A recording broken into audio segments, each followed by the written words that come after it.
I first met a rabbi named Arnie Gluck many years ago at a Reform Rabbis Conference. And I was walking out the main door of the hotel and I saw a handful of rabbis walking in with their golf bags. And I thought I was a young rabbi. This was back when I used to play golf. And I thought I was the only rabbi that played golf. And I saw these guys come in and I said, "Where'd you guys play?" They said, "East Lake." East Lake? That's one of the most famous golf courses in the country. It's where they play the PGA Tour Championship. How did you guys get onto East Lake? And they said, "Well, we just called the local rabbi and, he had a member." And that's when I realized the greatest thing about being a rabbi is that as long as you know the rabbi in any city, you could get onto any golf course in the whole country. I mean, there are a few that still maybe don't want us, but Rabbi Gluck served his congregation for more than 30 years in New Jersey, and rather than spending his retirement just playing golf, he's doing everything he can to support our reform movement in the state of Israel. He's joining us tonight, and he's brought with us a very special guest who in a moment I'd like to invite to the bima to share with us. Her name is Anna Kislanski, and she is the CEO and the head of the reform movement in Israel. Anna is an experienced educator and community specialist who, prior to her appointment as CEO of the Israel Reform Movement, spent the past decade as the IMPJ Deputy Director General. She oversaw the congregational and educational arms of the Reform Movement in Israel and worked to support the growing network of Reform congregations in Israel. Anna led and supervised the more than doubling of the IMPJ, which is the Israel Movement for Progressive Judaism, essentially the URJ of Israel, their congregational presence, which was then 23 congregations in 2010 to now 54, maybe more. Anna served as the Reform Movement's central shlicha for the URJ from 2005 to 2009, and during that time was selected by the Jewish Agency for Israel as the top professional shaliach in 2006. She worked for the school twinning program with the Tel Aviv-Los Angeles Partnership in Curricula Development, and as the program director for Congregation Or Chadash in Haifa, which is the Reform Movement's largest congregation in the north of Israel. Her experience in education draws from her work at the Institute for Jewish Zionist Education, known as Malitz, and as a program director and facilitator developing programs for schools, youth, and educators, as a facilitator for the Michael program, and as a training director at the College of Management in Israel. Anna has degrees in Middle Eastern Studies and Educational Counseling. She lives with her husband, Arthur, and their 3 children in Even Yehuda in Israel, and they are founding members of Kehilat HaShachar, one of the IMPJ's newest congregations. It's a great honor for Temple Beth Am to welcome the CEO of the Reform Movement in Israel, Anna Kislanski, to our bima tonight. Thank you for being here. We got left. Shabbat Shalom, Erev Tov.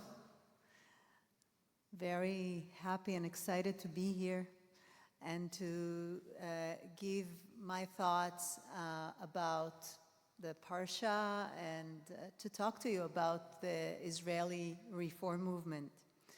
And I want to start with a story. Like all stories, it started one morning when a man stood in a subway station in Washington, D.C. and began to play the violin. It was a cold January morning, and for 45 minutes he played 6 pieces by Bach. Because it was the rush hour, thousands of people passed through the station on their way to work. After 3 minutes, a middle-aged man noticed the musician. He slowed down, stopped for a few seconds, and then hurried on. A few minutes later, the violinist received his first dollar. A woman tossed money into the case without stopping and continued walking. A few minutes after that, someone leaned against the wall to listen, but then glanced at his watch and moved on. he was clearly late. The person who gave the most attention was a 3-year-old child. His mother pulled him along in a hurry, but the child stopped to look at the violinist. Eventually, the mother pushed him forward, and the child continued walking, his head turned back towards the music. This happened again and again with other children.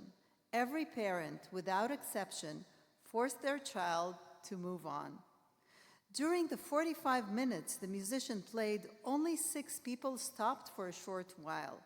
About 20 people gave him money, but kept walking at their normal pace. He collected $32. When he finished playing and silence returned, no one noticed, no one applauded, no one acknowledged what had just happened. What no one knew was that the violinist was Joshua Bell, one of the greatest musicians in the world. He had just played some of the most complex music ever written on a violin worth $3.5 million. 2 days earlier, Joshua Bell had played to a sold-out concert hall in Boston, where tickets averaged about $100.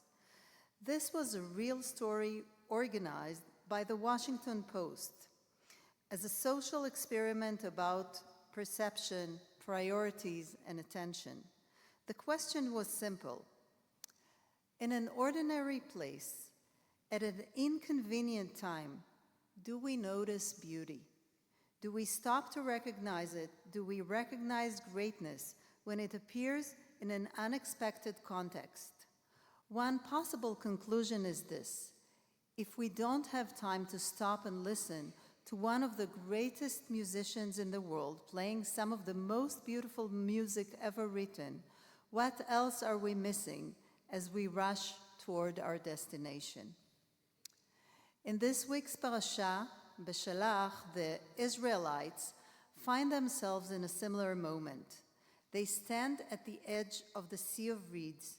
They cannot remain where they are. The Egyptians are pursuing them, but the other side is frightening and unknown. The crossing itself is terrifying. At any moment, the walls of water could collapse. Jewish tradition captured this fear in the phrase that says, "as difficult as the splitting of the sea." And yet, when the Israelites reached the far shore, the Torah tells us the people feared God and they believed in God and in Moses, God's servant. For one brief moment, they stop running. They stop complaining. They sing the song of the sea, Ashira le'Adonai ki ga'o ga'a. These are the Israelites we know well, stubborn, anxious, quick to complain.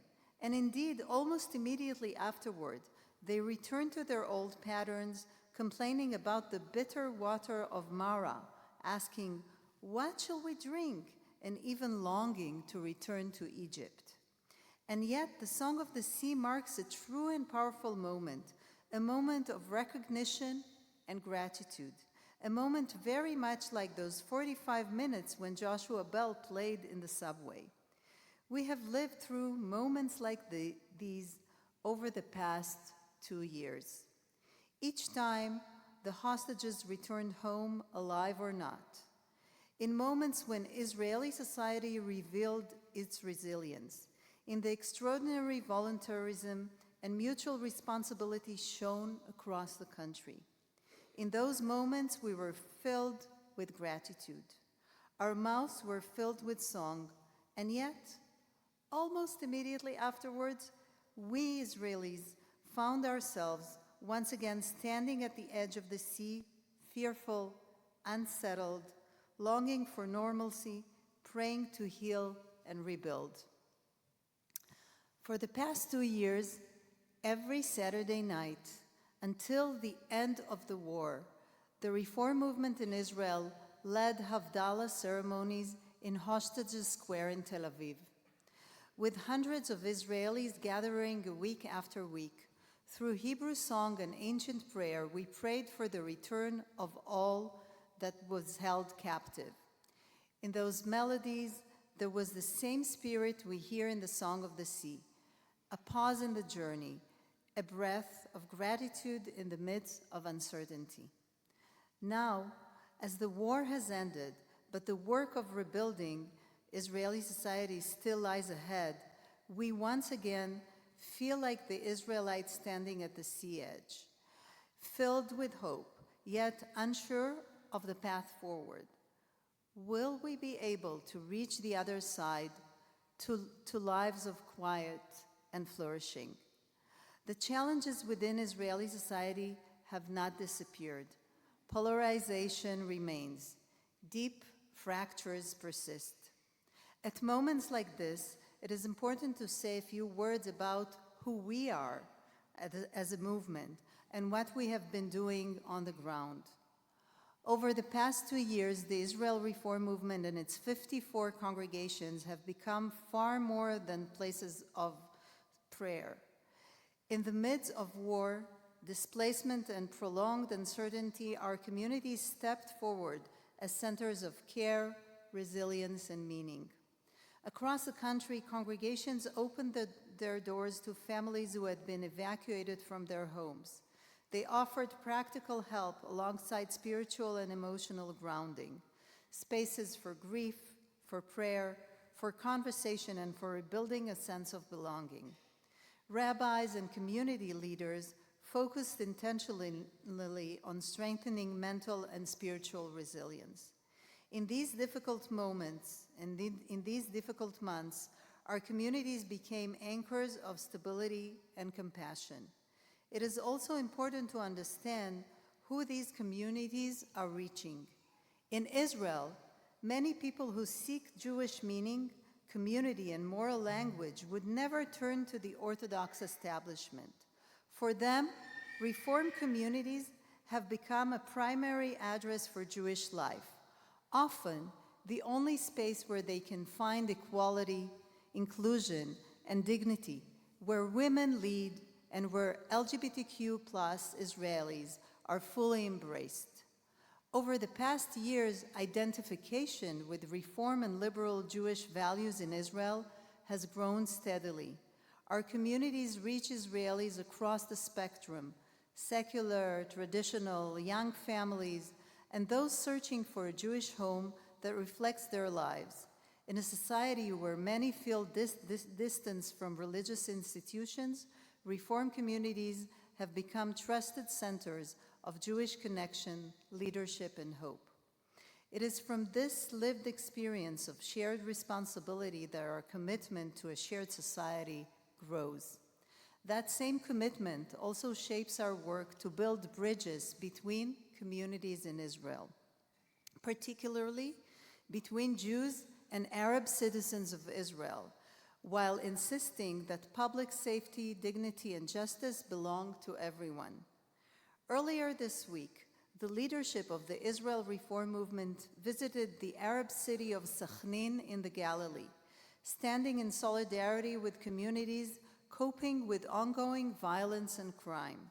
Since the beginning of last year, 269 lives have been lost, a painful reality that calls for collective responsibility.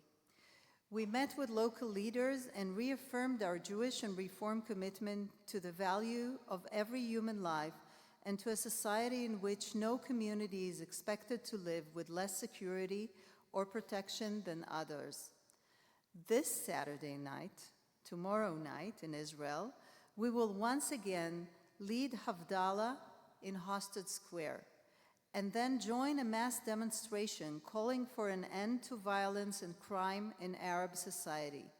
We, who lived through 2 years of war and trauma, understand that healing and rebuilding must include everyone. We will stand alongside thousands of Israelis, Jews and Arabs, and raise a Jewish voice that declares, "Do not stand idly by the blood of your neighbor." This coming week, we all will mark Tu B'Shvat, a festival that invites us all to listen more carefully to the song of nature, much like the song of the sea, a song we so often miss as we rush through our lives.